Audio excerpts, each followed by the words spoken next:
ఇప్పుడు ఇది ఎంత తొందరగా వీలైతే అంత తొందరగా వేసేసుకోవాలండి.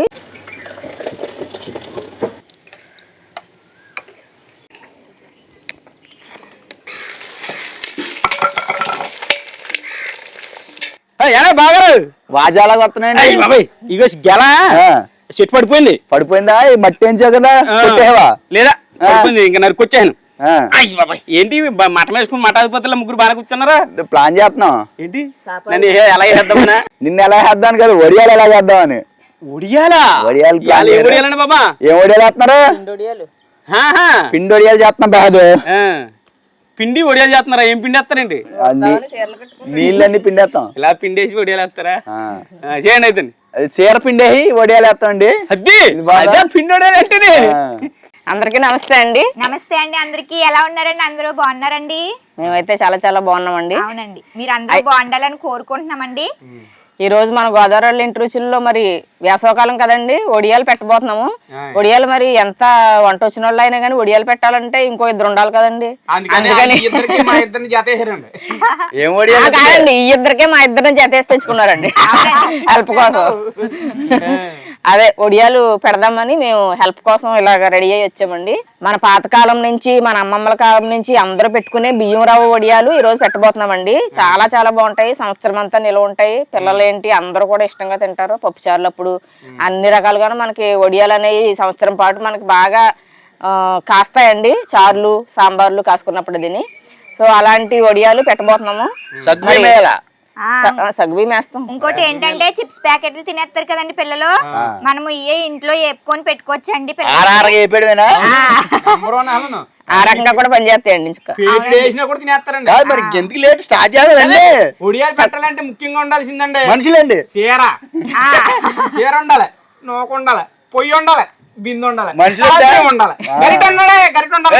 వీటన్నిటికంటే ముందు మనమే ఉండాలి. మనం లేకపోతే చీర ఎక్కడికి వస్తుంది? అన్నిటికంటే మోస్ట్ ఇంపార్టెంట్ ఎండ ఉండాలండి. ఇది ఈ పాయింట్ కరెక్ట్ అండి, ఎండ ఉండాలండి. రేషన్ బియ్యంతో అయితే బాగుంటాయండి ఒడియాలు. కొంచెం జిగురు ఉంటాయి కదా, జిగురు వల్ల మనకి ఒడియాలు విరిగిపోకుండా బాగా వస్తాయి అనమాట. దానికోసం రేషన్ బియ్యాన్ని కడిగి ఆరబెట్టి రవ్వలాగా పట్టుకున్నాము. బియ్యం రవ్వ చూడండి ఇలా ఉండాలన్నమాట, సన్నగా ఉండాలి. మన పాతకాలంలో మా అమ్మమ్మలు ఎలా అంటే చెంబులు కొలత చెప్పేవారండి. చెంబు రవ్వకి 8 చెంబులు నీళ్లు అలా కొలత చెప్పేవారు అనమాట. నేను ఇప్పుడు ఈ లోటా తీసుకుంటున్నానండి. దీంతో ఒక 2 లోటాలు రవ్వ ఒడియాలు పెట్టబోతున్నాం. ఇప్పుడు మేము రవ్వ తీసుకుంటున్నాను. కొంచెం ముందుగా దీన్ని తడుపుకుని నానబెట్టుకుంటే బాగా నాని తొందరగా ఉడుకుద్దండి.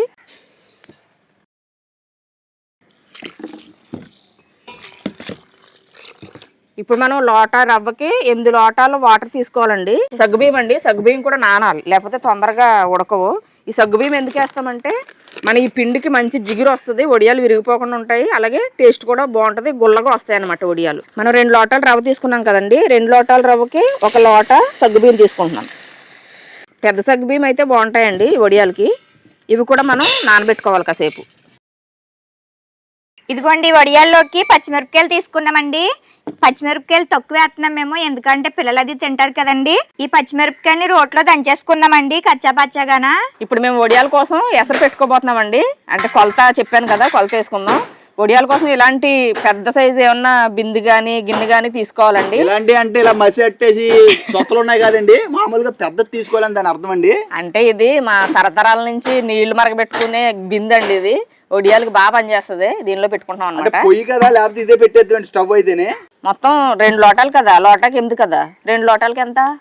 2 ఇంటూ 1 2 2 2 4 3 16 16 కాదు, ఇప్పుడు 2 లోటాలు ఆల్రెడీ నానబెట్టుకున్నాం కదా రవ్వ, 14 వేయండి సరిపోతుంది. ఓకే, ఒకటి వేసాను, 2 14. మనం ఒడియాలకి ఎసరు మరగబెట్టుకుంటున్నామండి. ఒడియాలు బాగా రావాలి దేవుడా. నువ్వేం చేస్తున్నావు? సూత్తానికి వచ్చినా అక్కడి నుంచి కనపడతలేదేంటి? దగ్గర నుంచి వద్దామని. జాగ్రత్త, కంట్లోకి వచ్చేద్దా అడ్డాడుతున్నా చేతులు. ఇప్పుడు దంచేటప్పుడు చూస్తూనే దంచాలని, కళ్ళు మూసుకుని దంచచ్చు కదంటే.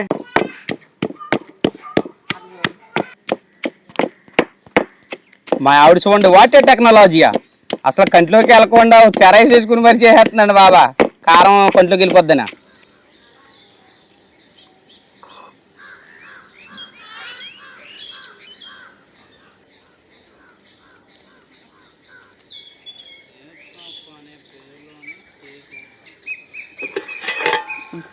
నీళ్ళు ఎసరు పొంగుల్లా మరిగిపోతుందండి.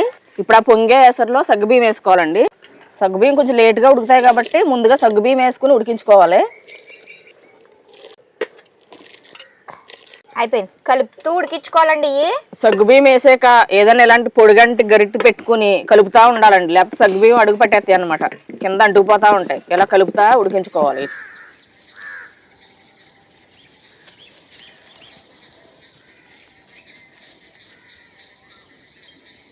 సగ్గుబియ్యం ఉడికిపోయినాయండి. ఒక పావు గంట నుంచి ఉడికించాము, మంచిగా ఉడికిపోయినాయి. ఇప్పుడు దీనిలోనే బియ్యం మెత్తగా ఎలా అంటే మొత్తం మయమైపోతుంది. జెల్లీ టైప్ లో వచ్చేయాలన్నమాట, ట్రాన్స్పరెంట్. ఇప్పుడు దీనిలో నానబెట్టుకున్నాం కదండి బియ్యం రవ్వ, అది వేసేసుకుందాం. నీళ్ళతో పాటు వేసేచ్చు కదా, వేసేయచ్చు కానీ తోలుతుందని చెప్పి స్లోగా వేసుకుంటున్నాం.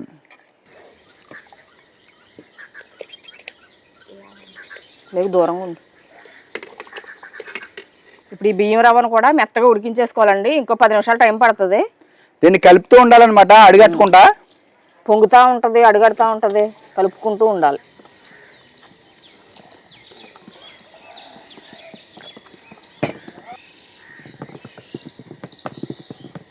మనం ఇప్పుడు ఇందులో నూకేసి దగ్గర పావు గంట అయిందండి. నూక ఉడికిపోద్ది.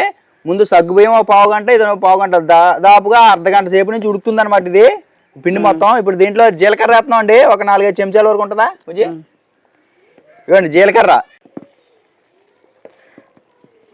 పచ్చిమిర్చి పేస్ట్ అండి, ఇది ముందుగానే వేసేస్తే వడియాలు నల్లగా అయిపోతాయండి, అందుకని ఇప్పుడు దించేసే ముందు వేసుకుంటున్నాం అన్నమాట ఇవన్నీ.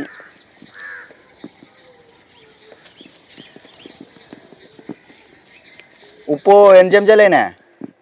1 2 3 4 5 6 7 8.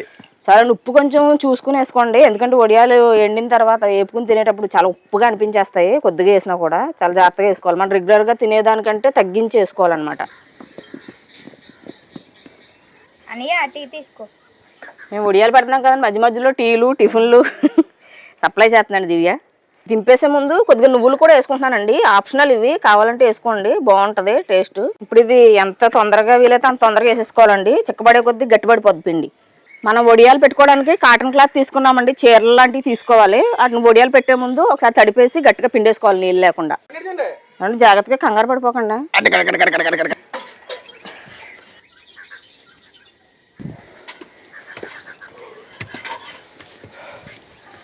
వడియాలు అలాగే నువ్వు ఇలాగే వేసేయాలి తొందరగా, బీసిపోద్ది మళ్ళీ పిండి.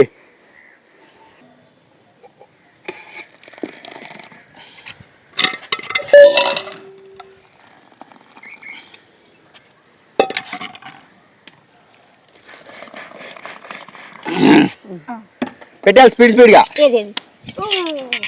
నాకు ఒక గరిటె ఇచ్చే.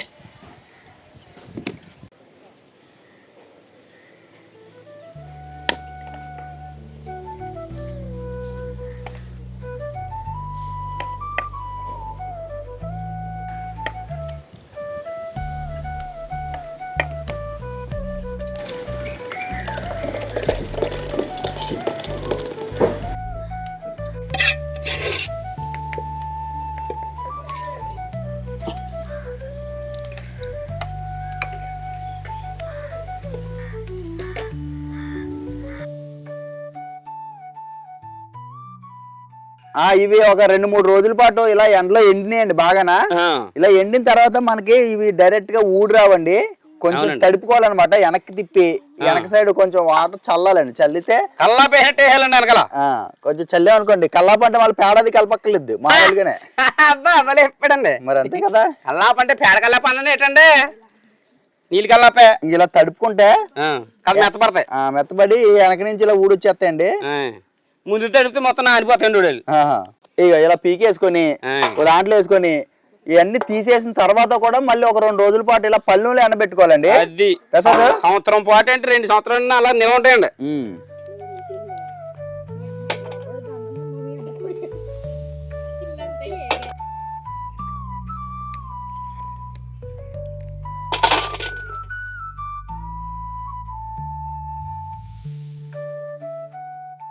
ఇవన్నీ చక్కగా గుడ్డ నుంచి పీకేసిన తర్వాత 2 రోజులు ఇందులో పెట్టి 2 రోజులు ఎండబెట్టామండి.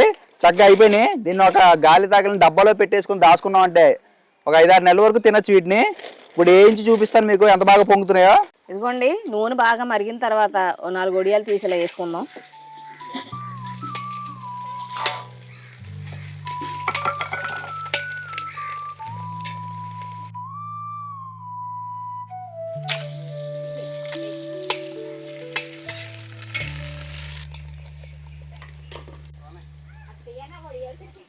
మొత్తానికి 4 రోజులు కష్టం ఈ రోజు మా ముందుకు వచ్చిందని తినడానికి కాదు.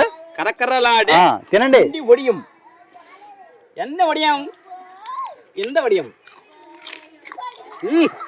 అబ్బా కర కర కర కర బాగున్నాయండి. చాలా బాగున్నాయి. బా ఏం కరకరలు వచ్చినాయా, చాలా బాగున్నాయి టేస్ట్. అదిరిపోయి చిలక కూడా వేరు. సూపర్. ఆ రోజు మేము వడియాలు పెట్టిన రోజు మబ్బు వేసిందండి. ఎక్కడ వర్షం వచ్చి వడియాలను కొట్టుకుపోతేమో అనుకున్నాం అసలు. కానీ బాగానే పొద్దున మబ్బు మధ్యాహ్నం ఎండ. మధ్యాహ్నం నుంచి ఫుల్ ఎండ వచ్చేసింది. సాయంత్రానికి ఎండిపోయి కూడా అంత ఎండ వచ్చింది. పప్పు సాంబారు కూరలోకి ఉత్తప్పుడు వేపుకొని తినడానికి అన్నిటికీ బాగుంటాయి. కరకరలు ఆడేస్తున్నాయి. బాగున్నాయి. మీరు కూడా పెట్టుకోండి. సూపర్ ఉందండి. చూసారు కదండి 4 రోజులు కష్టపడి చక్కగా వడియాలు పెట్టాం మీకోసం చూపించామండి. మా ఈ వీడియో నచ్చితే కనుక వీడియో లైక్ చేయండి. మన గోదావరి ఇంటి రుచి ఛానల్ని సబ్స్క్రైబ్ చేసుకోండి. మరిన్ని వీడియోల కోసం మన ఛానల్ ఫాలో అయిపోండి. ఉంటామండి. బాయ్ అండి. లైక్ చేయండి.